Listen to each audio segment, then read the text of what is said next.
revolución y golpe de Estado. ¿Por qué? Porque si bien es cierto que la historiografía o de manera común se habla de la Revolución Rusa, hay que diferenciar los dos momentos de 1917. El momento de la revolución de tipo espontáneo y el momento del efectivo golpe de Estado de los bolcheviques y la transformación de Rusia en un Estado soviético. ¿Cuál era la situación de Rusia en 1917? Hasta ese momento Rusia era un país muy poco industrializado. Pensemos que el mundo ya estaba en plena segunda revolución industrial. Rusia era un país poco industrializado, un país básicamente rural, con serios problemas en el mundo rural, un país con más de 150 nacionalidades, donde la nacionalidad rusa era la mayoritaria, por lo tanto, estas nacionalidades sufrían un proceso de rusificación, ¿no? Un país con una corrupción abultadísima, ¿no? Dominado además por una monarquía absoluta, en este caso por el zar. El zar no es más que emperador en castellano. El zar Nicolás II gobernaba Rusia en 1917. Rusia, pese a estar atrasada por sus compromisos con las potencias occidentales, comenzó a participar o participó de la Primera Guerra Mundial que se había iniciado en 1914, lo que evidentemente llevó a la situación rusa a una situación de mayor carestía, de mayor pobreza. Pero ¿qué había pasado en Rusia? ¿No? En Rusia ya habían habido algunos cambios importantes. En 1904-1905 Rusia se enfrenta a Japón en la llamada guerra ruso-japonesa por la dominación de la península de Corea. Y los rusos van a ser derrotados. Una potencia asiática había derrotado a una potencia europea. Y esto va a llevar a una primera gran revolución, que es la revolución de 1905. En enero de 1905, los obreros Petrogrado comienzan a rebelarse. Ese día se conoce como el Domingo Sangriento porque es una represión brutal. Y durante todo el año 5 va a haber una serie de revueltas exigiendo cada vez mayor participación. El primer gran objetivo logrado fue la creación de la Duma. La Duma es lo que nosotros llamamos en el mundo occidental o parlamento, o congreso, o asamblea, o corte en España, ¿no? Es el poder legislativo.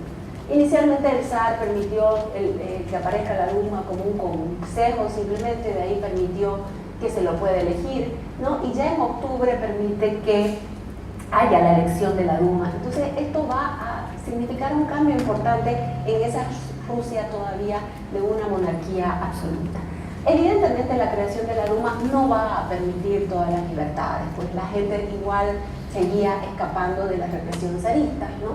¿Y cuáles eran los partidos políticos que encontrábamos en esa Rusia?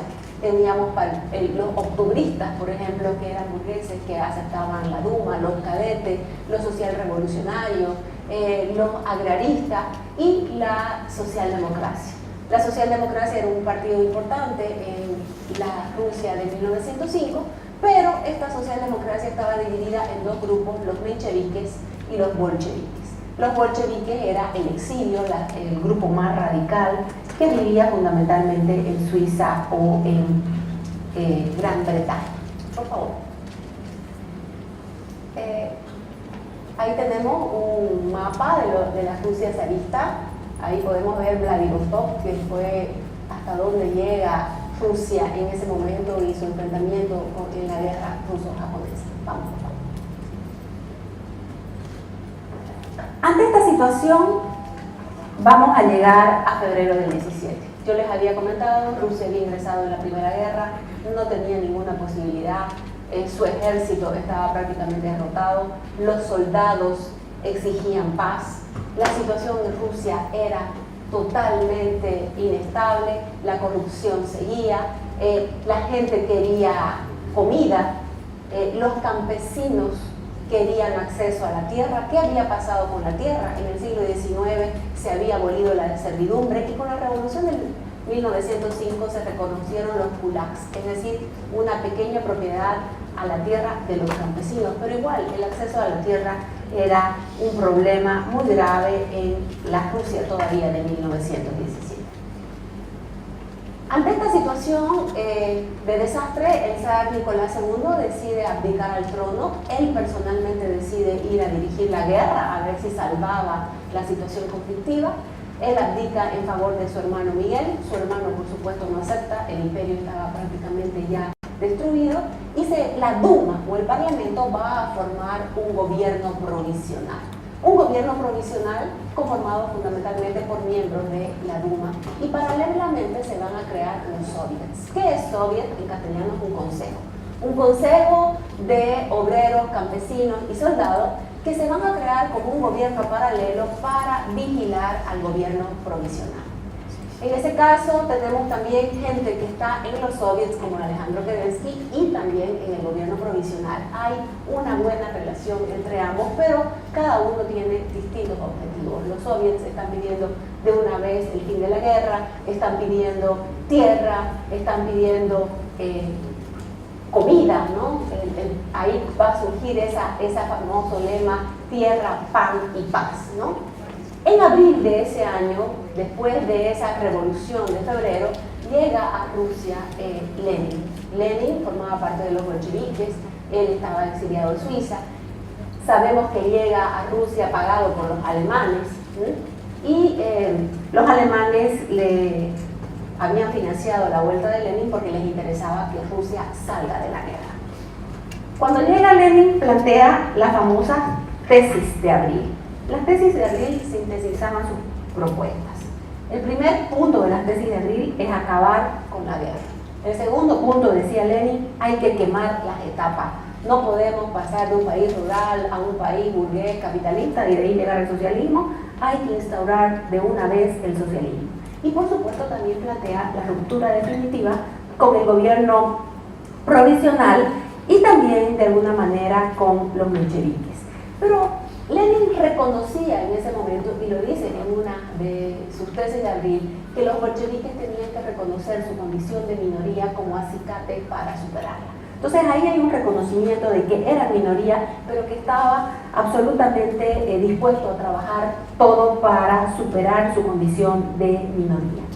La otra propuesta que hace Lenin en las tesis de abril es establecer la república de los soviets, entregar la tierra a los soviets, nacionalizar la banca, intervenir la producción y la distribución de las empresas, establecer y crear el Partido Comunista y llamar a una internacional comunista para romper definitivamente con la socialdemocracia que era la triunfante en Europa después de la Segunda Internacional. Con las tesis de abril se quedaba clara la postura de Lenin, la ruptura ya definitiva entre los soviets, o lo que él proponía con el gobierno provisional, entre los mencheviques y los bolcheviques, y sobre todo que había que salir de la guerra. Él tenía que cumplir con los alemanes para justificar que pudo volver a Rusia. En mayo también llegó a Petrogrado León Trotsky. Él vivía en los Estados Unidos. Y si bien tenía grandes enfrentamientos con Lenin, pues vio la necesidad de trabajar en conjunto y él va a crear la primera milicia bolchevique denominada la Guardia Roja. La incorporación de Trotsky a los bolcheviques es fundamental porque él es el genio de la parte militar. El gobierno provisional había propuesto una asamblea constituyente, la está postergando el tema de la guerra. Hay una serie de huelgas que va a promover de alguna manera Lenin. Lenin va a llamar al primer congreso panruso de los soviets, porque él consideraba que el poder radicaba fundamentalmente en los soviets. Llama al primer congreso panruso de los soviets, hay un intento de golpe de Estado, Lenin es exiliado a Finlandia, pero ya las diferencias eran irreconciliables. En el exilio, Lenin escribe El Estado y la Revolución, en la que él ya hace su aporte ideológico al marxismo. ¿Cuáles son los más importantes aportes que hace Lenin al marxismo? El primero, digamos, es el tema de quién es el sujeto de la revolución, ¿no? Lenin sabía muy bien, una Rusia con 100 millones de campesinos y 3 millones de obreros, esa es más o menos la proporción, no puede ser el sujeto de la revolución únicamente el proletario. Por lo tanto, él dice, también son los campesinos los que harán la revolución. Su otro aporte importante que está en el Estado de la Revolución es que el Estado no puede desaparecer como planteaba Marx. Tiene que permanecer en la forma planteada de la dictadura del proletariado, pero por un tiempo no limitado, sino ilimitado mientras se den esas condiciones. Y en su libro ¿Qué hacer?, Lenin también nos plantea que quien llevará a cabo todos estos cambios es el partido. A diferencia de Marx, donde no existía el concepto del partido, para él sí el partido es la minoría con mayor conciencia de clase y con mayor capacidad intelectual. Por lo tanto, para Lenin, el partido es quien tiene todo el poder. Teniendo en cuenta estos elementos del marxismo-leninismo, es como él va a organizar el futuro Estado soviético. ¿Qué sucede en octubre de 1917? Se organiza el segundo Congreso Panruso de los Soviets. El primer congreso había sido en junio, el segundo congreso va a ser en octubre, 24 y 25 de octubre. Por lo tanto, Lenin, con el apoyo de Trotsky, plantean un golpe de Estado del gobierno provisional y darle todo el poder a los soviets en el Congreso Panruso de los Soviets. Y efectivamente, eso es lo que sucede la madrugada del 25 de octubre de hace 100 años. Trotsky organiza el primer golpe de Estado moderno, así lo consideran los expertos, toma las principales instituciones de Petrogrado, toma el Palacio de Invierno y se instaura un nuevo gobierno. El gobierno provisional tiene que irse y el gobierno que se instaura es el gobierno de los comisarios del pueblo. ¿Y quién va a liderar, por supuesto, este gobierno de los comisarios del pueblo? Va a ser, por supuesto, Lenin, el principal comisario. Van a llamar a una asamblea constituyente. Esta asamblea constituyente eligen a los miembros. El partido bolchevique apenas tiene un 24% de la asamblea constituyente, lo que lleva a que una vez se instala, la desinstalan y el poder es de los soviets. Y van a ser los soviets los que van a proclamar la nueva constitución. Inmediatamente él empieza con sus decretos económicos. La tierra tenía que entregarse a los campesinos sin compensación a los propietarios, confiscar todas las posesiones de la iglesia, nacionalizar la banca, confiscar, no solo nacionalizar la banca, sino confiscar las cuentas bancarias privadas y destruir al sistema capitalista burgués, ¿no? Esto va a llevar también a un desastre. No vamos a pensar que toda Rusia está de acuerdo con estas políticas de Lenin. Por lo tanto, va a prohibir cualquier partido de tipo burgués y va a instaurar una policía política para perseguir a los políticos llamada la Cheka, la policía secreta del Estado, para enfrentarse a cualquier contrarrevolución o sabotaje. En marzo de 1918, con la anterior por favor, la anterior por favor. En marzo de 1918, Lenin firma la paz de Brest-Litovsk. Con la paz de Brest-Litovsk sale Rusia de la guerra y promete Lenin la independencia a Estonia, Letonia y Lituania, a Finlandia y a Ucrania. Sin embargo, esa guardia roja que había organizado Trotsky se va a convertir en el ejército rojo. Y a partir de ese momento se da, ahora sí, por favor, la próxima. Ahora sí se va a iniciar un proceso que conocemos como la guerra civil. ¿Cuál es la guerra civil? Este proceso se va a dar entre 1918 y 1921. Los que no están de acuerdo con el proceso revolucionario soviético van a conformar el llamado Ejército Blanco, apoyado por supuesto por las potencias occidentales que habían quedado en desventaja después de que Lenin lo sacó de la guerra, y el Ejército Rojo, el organizado por Trotsky. Se proclama la Constitución de 1918 y esta Constitución de 1918 crea la República Socialista Federativa Soviética de Rusia. Va a crear un nuevo Estado, Estado conocido como República Socialista Federativa Soviética de Rusia, y va a promulgar, así como en la Revolución Francesa, la Declaración de los Derechos del Pueblo Trabajador y Explotado. ¿Cuáles son los principales elementos de esta declaración? Abolición de la explotación del hombre por el hombre, trabajo y servicio militar obligatorio, sufragio universal, y por supuesto quedan excluidos de todos los derechos la familia imperial, el clero, la antigua policía y todos los que hubieran explotado a sus semejantes. La República Socialista Federativa Soviética tiene como capital Moscú y hace alianzas con otros países como Azerbaiyán, Ucrania, Bielorrusia, Armenia, Georgia. La nueva constitución le va a dar un poder total al Congreso panruso de los soviets, por lo tanto el poder radica en los soviets y en quienes forman parte de los soviets. Durante este periodo también se da el proceso que conocemos como el comunismo de guerra. Durante la guerra civil hay una crisis económica profundísima y esto se conoce como comunismo de guerra. Se va a sustituir el dinero, va a empezar a surgir el trueque, el Estado va a dirigir toda la producción y repartición de tierra. Piensen ustedes en esos campesinos que han luchado todo el tiempo por tener su tierra, de pronto ahora las tierras van a pasar a ser del Estado. El resultado del comunismo de guerra fueron millones de víctimas que se negaban a aceptar la pérdida de su tierra y una ruptura entre el campesinado y el gobierno de los soviets. Durante este periodo también ellos van a llamar a la Internacional Comunista para diferenciarse de la socialdemocracia, que también se conoce con el nombre del Comintern. Y ya aquí hay una ruptura definitiva entre los socialdemócratas y los partidos comunistas del mundo.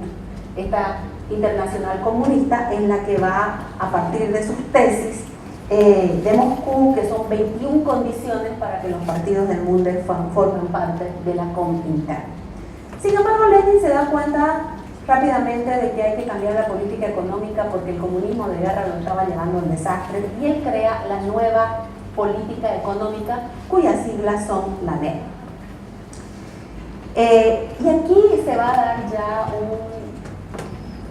una diferencia grande entre Lenin, que busca ser más pragmático, y los socialistas más ortodoxos, comunistas más ortodoxos. Lenin comprendió que sin los campesinos no podía hacer la revolución, por lo tanto él va a dar algunos elementos importantes. Van a eliminar las requisas. Durante el comunismo de guerra, todo lo que producían los campesinos eran requisados por el gobierno, ¿no? Va a eliminar las requisas, va a dar ciertas libertades, que los campesinos también puedan producir ciertas libertades en las industrias, ¿no? Y bueno, la política de la NEP fue una política importante porque va a sacar a Rusia del desastre. Pero Lenin muere durante el proceso de la NEP en 1924. Sin embargo, pase por favor, pase. Ahí tenemos un mapa de la guerra civil. Ustedes pueden ver con rayas, con flechas rojas, el avance del ejército rojo, con flechas negras el avance del ejército blanco y con flechas verdes el apoyo de ingleses y franceses. Por favor, sigan. En 1923 hay una nueva constitución y esa nueva constitución hace desaparecer la República Socialista Federativa Soviética de Rusia y aparece la Unión de Repúblicas Socialistas Soviéticas y se establece el Estado soviético. ¿Cómo está organizado este Estado soviético? En la base está el Congreso de los Soviets. Se eligen los soviets en cada uno de los Estados miembros.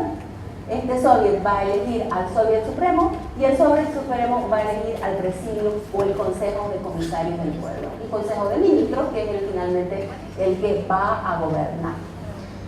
Establecida entonces la URSS, ¿quién va a suceder a Lenin? Hay un debate que no vamos a entrar aquí, pero finalmente va a ser Stalin.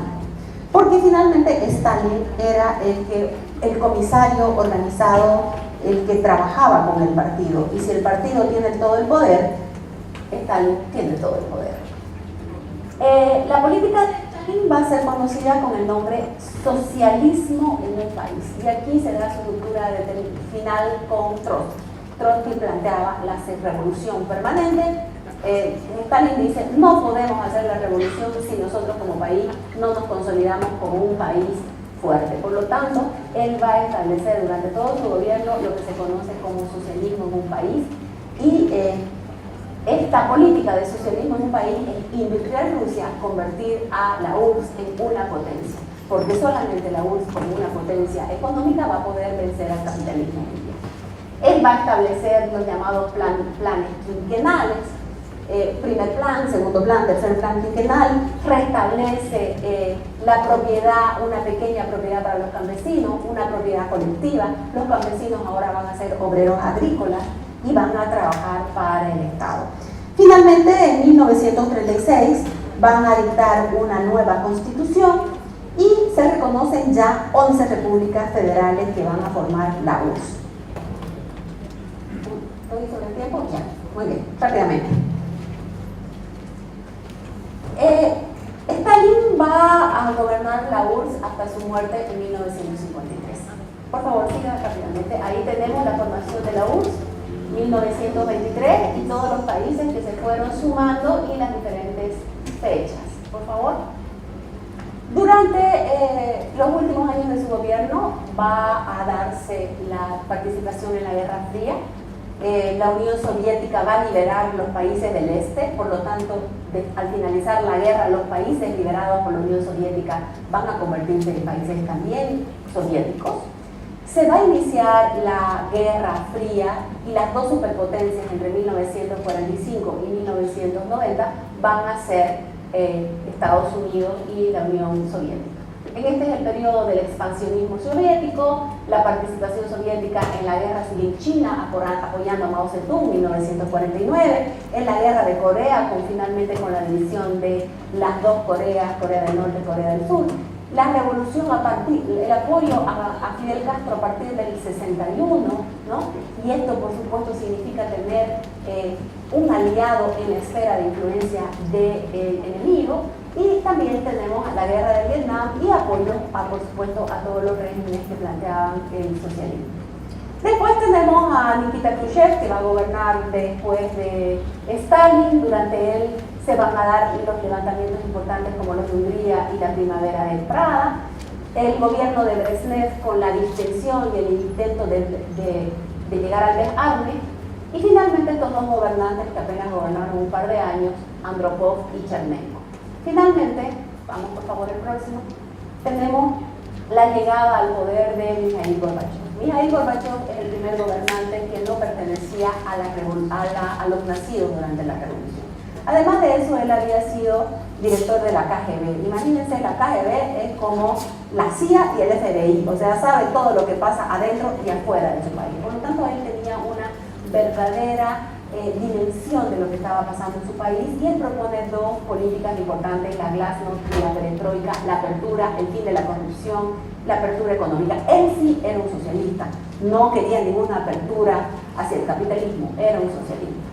Con la llegada de Gorbachev se va a acelerar el proceso, Reagan, Thatcher y sobre todo el empapado de Juan Pablo II, que va a ser uno de los elementos fundamentales para el fin del bloque soviético. Finalmente, los países del bloque del este se van saliendo de ese bloque soviético hasta que se da la segunda revolución rusa de 1991. Boris Yeltsin toma el poder, desaparece el partido, desaparece la URSS y surge la Comunidad de Estados Independientes. Por favor, la próxima. La Comunidad de Estados Independientes, ahí tenemos un mapa. Esa es la Comunidad de Estados Independientes.